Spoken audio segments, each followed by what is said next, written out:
So, good afternoon everyone. So, to continue the reporting, key decisions in project management. Much of the success of project depends on key managerial decisions over a sequence of steps. Deciding which projects to implement involves determining the criteria that will be used to decide which projects to pursue. Typical factors include budget, availability of appropriate knowledge, and skilled personnel and cost-benefit considerations. The first crucial decision in project management is selecting which projects to implement.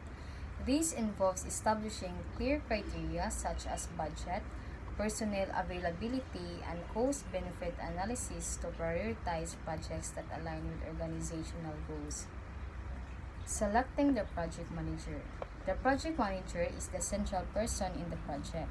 The following section on project manager discusses this topic. So, selecting the right project manager is essential as they are the essential figure responsible for leading the project. The project manager's skills, experience, and leadership qualities are crucial for success. Selecting the project team. Project selection is based on budget, personnel availability, cost-benefit, and other factors, but may also include safety concerns, government mandates, and other relevant factors. Selecting the project team involves considering not only budget and personnel availability, but also safety concerns, government mandates, and other relevant factors.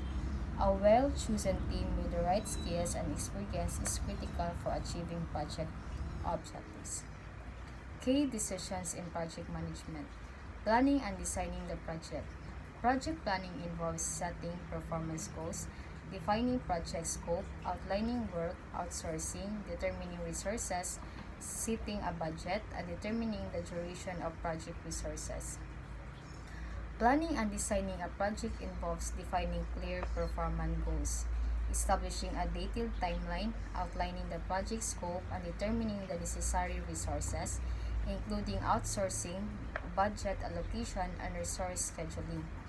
This comprehensive plan ensures efficient executions and successful project delivery. Managing and controlling project resources. Managing project resources involves optimizing personnel, equipment, and budget while monitoring progress and taking corrective action. A well-designed information system is essential for documenting project activities, sharing information, and ensuring efficient communication. Deciding if and when a project should be terminated. Deciding to terminate a project requires careful consideration of its success probability, termination costs, and the potential for reallocating resources to other initiatives. Factors like project scope, budget overruns, and changing market conditions can influence the decisions to terminate. Deciding which projects to implement. This involves determining the criteria that will be used to decide which projects to pursue. Budget, availability to appropriate knowledge and skilled personnel, cost-benefit considerations, safety issues, government mandated actions.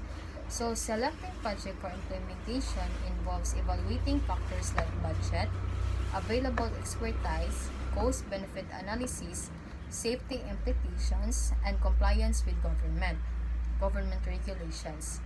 This careful assessment helps prioritize projects that align with organizational goals and resources. Selecting the project manager. The project manager is the central person in the project. The project manager is the leader who oversees all aspects of a project from planning and execution to delivery. They are responsible for coordinating the team, managing resources, and ensuring the project stays on track and meets its goals. Selecting the project team. The team can greatly influence the ultimate success or failure of the project. Not only a person's knowledge and skill base, but also how will be the person who works with others. So, a well-chosen project team is crucial for success, as their combined knowledge, skills, and ability collaborate effectively directly impact the project's outcome. Individual strengths and the team's energy are equally important for achieving project's goals. Planning and designing the project.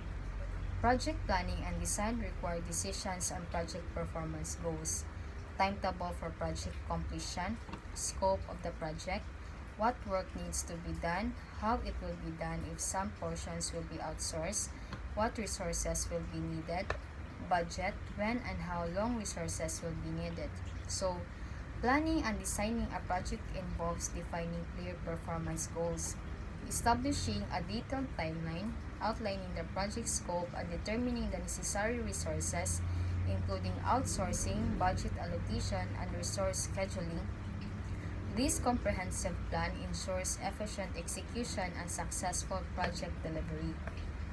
Managing and controlling project resources involves managing personnel, equipment, and the budget, establishing appropriate metrics for evaluating the project, monitoring progress, taking corrective action when needed.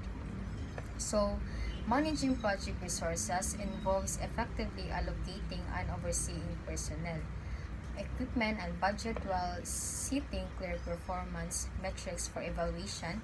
Continuous monitoring of progress and taking corrective action ensures the project stays on track and achieve its object. Designing information system and deciding what project documents should generated or contented and format, when and by whom they will be needed, how often they should be updated, deciding if and when a project should be terminated. Sometimes it is better to terminate a project than to invest any more resources. Important considerations here are likelihood of success, termination cost, whether resources could be better used elsewhere. Based on 8 sources, when designing an information system, careful planning and project documents, including their content, format, and update frequency is crucial for effective communication and project management. Deciding whether to terminate a project involves evaluating the likelihood of success, the cost of termination, and the potential for better resource allocation elsewhere. The project manager is responsible for planning, preparing a scope statement, determining necessary skills and resources, developing a schedule and budget, and managing quality and risk. They bear ultimate responsibility for project success and must work effectively with others. The project manager has many duties in the planning stage. The project manager must prepare a scope statement that spells out the deliverable and goals. He/she determine required skills and resources needed. He/she develop a schedule and budget. He/she develops a plans for managing the scope, especially the schedule, budget, quality, and risk. He/she bears the ultimate responsibility for the success or failure of the object. He/she must be capable of working through others to accomplish the objectives of the project. The project manager plays a crucial role in planning, defining project scope, identifying required skills and resources, creating a schedule and budget, and managing quality and risk.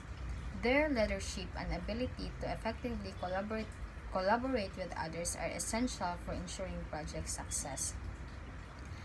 The project manager is responsible for effectively managing each of the following: the work so that all of the necessary activities are accomplished in the desired sequence and performance goals are met. The human resources so that those working on the project have direction and motivation. Communication so that everybody has the information needed to do work. Quality so that the performance objectives are realized. Time so that the project is completed on schedule. 6. So that the project is completed within budget. Scope so that the project stays within the prescribed scope and scope creep doesn't occur without commensurate changes to the schedule if needed and the budget.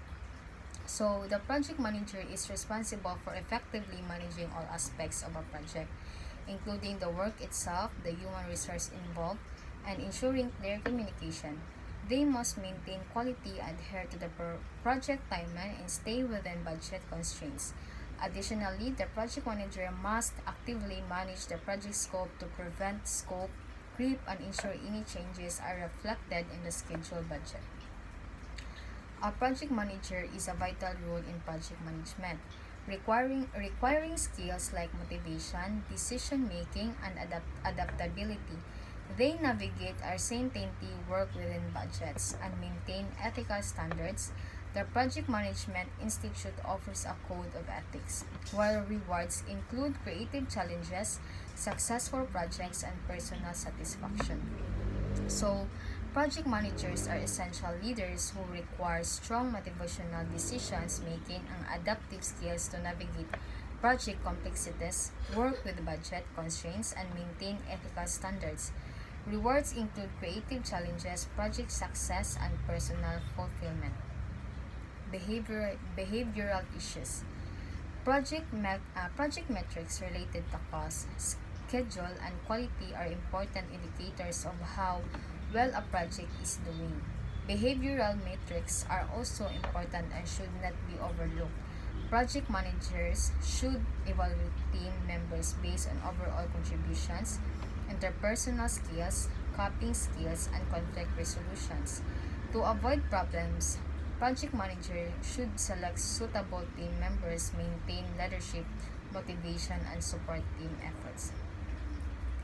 Project champions. A project champion is a company-wide figure who supports and promotes a project, facilitating the work of the project manager and influencing other managers and employees. Their work is crucial for project success, requiring team members to communicate effectively. So, a project champion acts as a company-wide advocate, promoting the project and facilitating project managers' work, influencing other managers and employees. Their support is crucial for project success, and effective communication among team members is essential for their efforts to be successful. Certification. The Project Management Institute, or PMI, offers a globally recognized professional certification program, maintaining ISO 9001 certification in quality management systems. The program includes associate and professional levels, with candidates meeting specific requirements and demonstrating ongoing commitment. So, the Project Management Institute PMI offers a globally recognized professional certification program, maintaining ISO 9001 certification in quality management systems. The program, which includes associate and professional levels, requires candidates to meet specific requirements and demonstrate ongoing commitment to the field. Pros and cons of working on projects. The Project Management Institute PMI offers a globally recognized professional certification program, maintaining ISO 9001 certification in quality management systems. The program includes associate and professional levels, with candidates meeting specific requirements and demonstrating ongoing commitment. Work Breakdown Structures, or WBS. It is an organizational hierarchical chart. It is a very good technique whenever you need to take something very complex and simplify so that you can deliver it fast and understandable. You can take the structure that you just created and translate it into an action plan.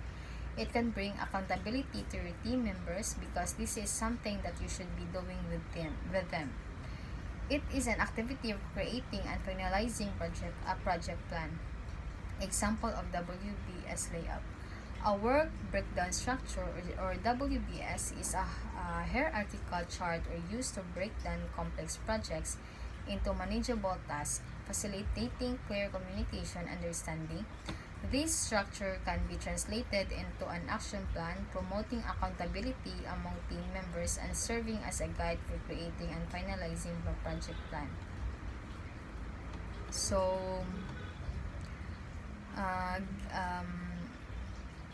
PART program evaluation and review technique for planning and coordinating large project is a project management method that uses a network diagram to analyze and coordinate complex projects, considering potential delays and uncertainties. CPM, or Critical Path Method, is a project management technique that identifies the longest sequence of tasks, the critical path that must be completed on time to ensure the entire project meets its deadline.